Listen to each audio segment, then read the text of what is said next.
So இன்றைக்கி பார்த்திங்கன்னா அழகாக எவ்வளோ அழகாக நம்ம கருப்பியோட குஞ்சுகள் அழகாக இங்கே மேய்ஞ்சிட்ருக்கு. கூட வந்து அந்த ப்ரௌன் கலர் கோழி இருக்குது. எங்களுக்கு தண்ணி வைக்கலான்னு கிளம்புனீங்க. தண்ணி வைக்கலான்னு கிளம்புனா இங்கே பார்த்தீங்களா, அவன் சிம்பா கூட பரவாயில்ல. சிம்பா எங்கடா? சிம்பா எங்கேயாச்சும் உட்காந்துருப்பான். சிம்பா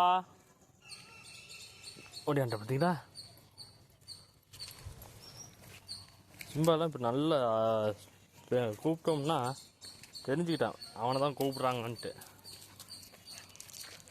இப்போ என்னடா உங்கள்கிட்ட ஒன்றும் இல்லைடா, போடுறா. உங்களுக்கு எடுத்துகிட்டு வரல, நான் எடுத்துகிட்டு வரேன். போரு, முதல்ல கோழிக்கு தண்ணி வச்சுட்டு வரேன். தள்ளு. கால் கடியிலேயே சுற்ற வேண்டியது. அழகாக நீட்டாக இங்கே மேறாங்க. ஸோ ஒன்றும் பிரச்சனை இல்லை, சேஃப்டியாக தான் இருக்காங்க. இவங்களுக்கு கொஞ்சம் தண்ணி வச்சு விட்லாம். வச்சுட்டு வந்துட்டு